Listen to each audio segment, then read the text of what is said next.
Today, we're dropping a massive bomb into the Mariana Trench. But we're not stopping there. We're also going to nuke a hurricane and a volcano. What happens when you drop one of the deadliest weapons known to man into the world's greatest natural wonders? Let's start our nuclear experiment by dropping a nuke into the Mariana Trench. How would you deliver a nuke to the bottom of the Mariana Trench? What would this underwater explosion be like? And what kind of destruction would it cause? This is What If, and here's what would happen if we nuked the Mariana Trench. Welcome to the deepest, darkest depths of the ocean. The Mariana Trench is located in the western Pacific Ocean, just 360 kilometers away from the island of Guam. You'll be traveling down 11 kilometers to Challenger Deep, the deepest point of the trench. Here, you could stack about 30 Empire State Buildings on top of each other before hitting the surface. You'd be among the brave few to venture into these high-pressure, pitch-black, and near-freezing waters. Joining the company of scientists, a naval officer, and even filmmaker James Cameron.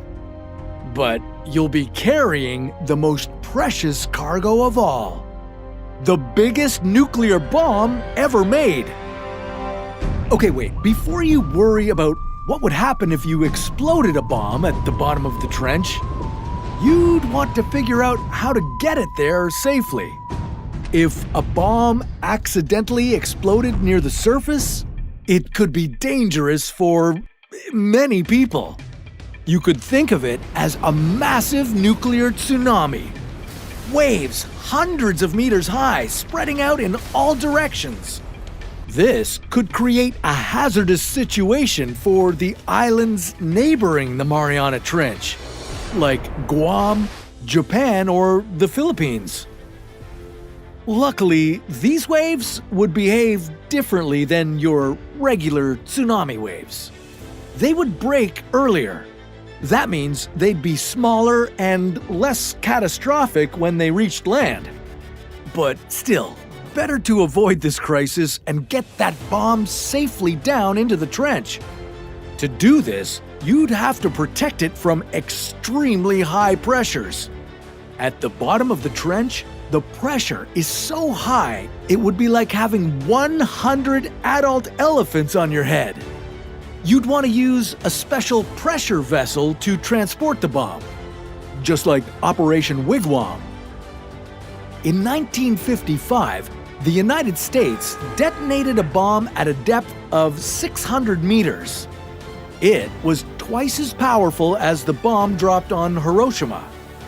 The explosion generated a massive bubble across the water, and deadly radioactive contamination spread across 13 square kilometers. But your bomb would be the largest nuke ever created. More like the Tsar Bomba.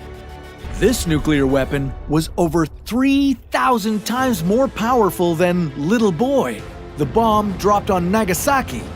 And you'd have to take it much, much deeper than the Wigwam test. At the moment of detonation, a bubble of hot steam would expand rapidly. In just a few seconds, it would cover an area of about 1 kilometer.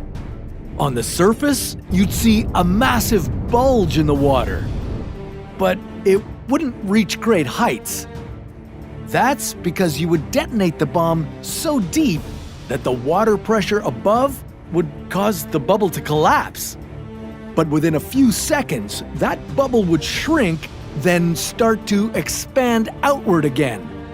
This expansion and contraction would continue for 3 or 4 cycles.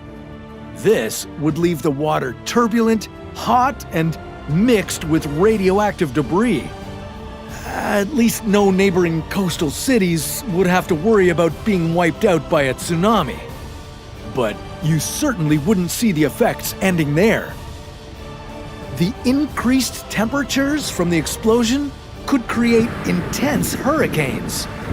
And the turbulent waters and radioactive material would have adverse effects on marine life.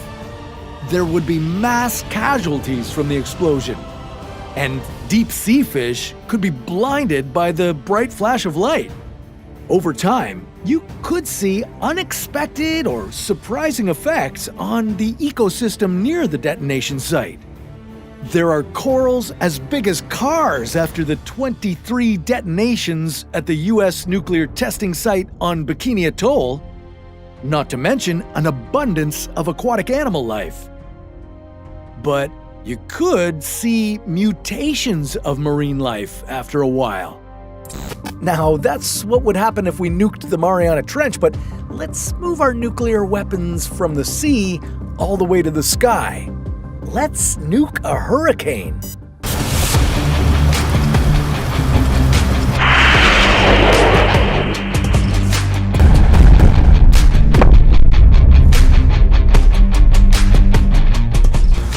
Every year, about half a dozen hurricanes reach the United States, with effects ranging from heavy winds and some flooding to the decimation of communities, destroying homes and taking lives. Instead of bracing for impact with our sandbags and survival kits, what if hurricanes never hit land at all? What if we could stop these hurricanes by nuking them? How would we do it? Could this cause a nuclear apocalypse? Or would a bomb even stop a hurricane? This is What If, and here's what would happen if we nuked a hurricane. But first, what exactly are hurricanes? Well, they're massive storms that form over warm ocean water near the equator. Hurricanes are tropical storms. The water they form over needs to be above 26 degrees for them to work. This warm water creates humid air, which then gets thrust upwards by tropical winds to create storm clouds. Lighter winds outside the clouds steer them and help them grow. This cycle keeps happening until the storm has winds of at least 119 kilometers per hour. At that point, it's called a hurricane. They're usually about 160 kilometers in diameter and can be nearly as large as the state of Texas. Oh yeah, and did we mention that these things can last for days? You definitely don't want this coming to your home, so let's nuke it. Believe it or not, the idea of nuking hurricanes isn't new. It's been proposed for decades, dating back to the 1950s. The idea works like this. A submarine would travel underwater to below the eye of the storm. Once there, the sub would launch the nuclear bomb, creating an explosion intended to blast out all the hot air and bring in cold air, which is denser. The cold air would slow down the wind and stop the hurricane. Okay, we have our nuke and are ready to launch it. There it goes. And, well, nothing happened. The hurricane is still there. That can't be good. The reason nothing would happen is because of the amount of energy a hurricane produces. According to the National Oceanic and Atmospheric Administration, the heat released from a hurricane is equal to a 10 megaton nuclear bomb exploding every 20 minutes. In 1990, all of humanity used 20% less energy than a single hurricane produces. So the average bombs of today would hardly make a dent on a hurricane. Not only that, the hurricane would carry all that radiation, plutonium, and other civilization-destroying materials from the air down to the land. As if a regular hurricane wasn't bad enough, we'd now have a radioactive one. As it moved across America, it would destroy cities with its wind and water while also dumping radiation on them. Okay, let's try this again. This time, we'll use an even bigger bomb. And we mean really big. To have enough energy and force to stop a hurricane, you'd need more than 100 atomic bombs. But to keep it simple, let's pack all that power into one giant bomb. If we released such a massive bomb, it would surely stop the most epic of hurricanes. But once the dust settles, you'd quickly realize that you destroyed most of the Earth in the process. So, whichever way you attempt it, nuking a hurricane is not a good idea. And, unfortunately, the number of hurricanes continues to increase. Researchers say that the warming of the oceans due to climate change is a reason why hurricanes are getting stronger and more frequent. And no, we can't nuke that problem either. So, nuking a hurricane is a terrible idea. Okay, for our last hypothetical experiment, let's try putting these nukes to good use by detonating them inside of a volcano.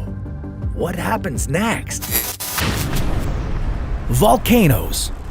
The ultimate natural force of destruction. They're unforgiving, uncompromising, and unstoppable. About 1,500 volcanoes around the world are considered to be active, with more than 10% of them in the United States. Is there any way we could stop them before the destruction begins? Could we literally fight fire with fire?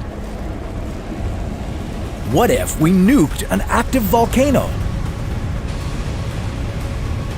Would it solve the problem?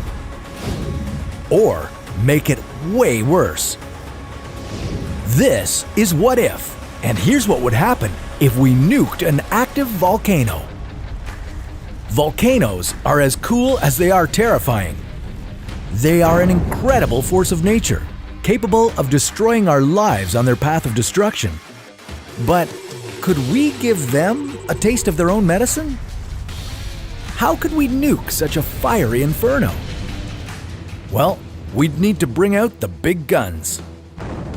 The nuclear bomb dropped on Hiroshima, Japan during World War II was the equivalent of over 130 million kilograms of TNT. That had plenty of impact.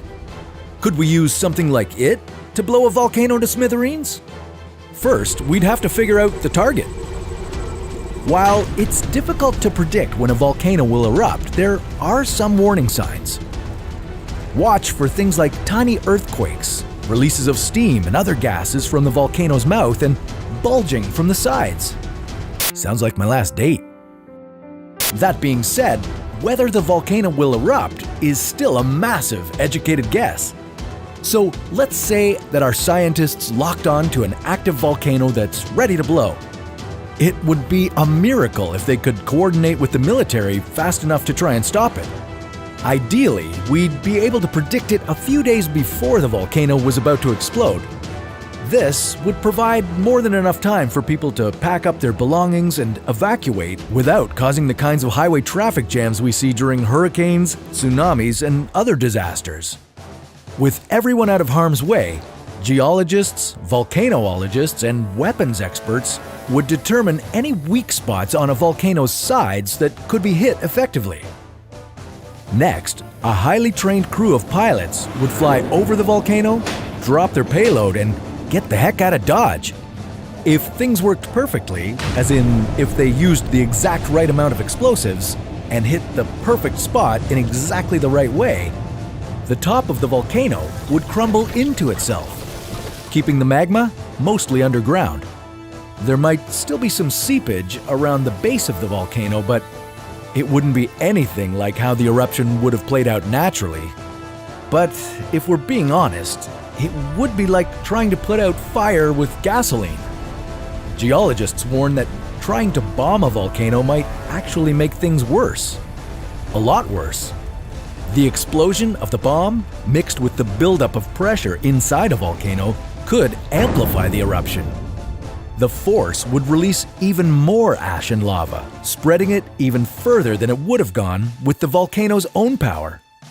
And that's if we managed to hit the target. If the nuke missed its target, there's still a nuclear bomb being dropped in an area where people live, or at least near enough that they would feel the effects of the radiation. If you had to pick one, which would you choose? Death by lava or nuclear destruction? We can't bomb our way out of this problem, the same way we can't stop magma from building up under volcanoes. Here at What If, we've tried throwing trash and pouring liquid nitrogen into volcanoes. Long story short, it doesn't work. Don't mess with volcanoes. As cool as it sounds on paper, nuking a volcano just won't work. While man-made firepower can be impressive, nature isn't quaking in its boots at what we can do. But since we're messing around with volcanoes, well, why don't we use them for some good? Like dumping all of our trash into one. But that sounds like a story for another What If.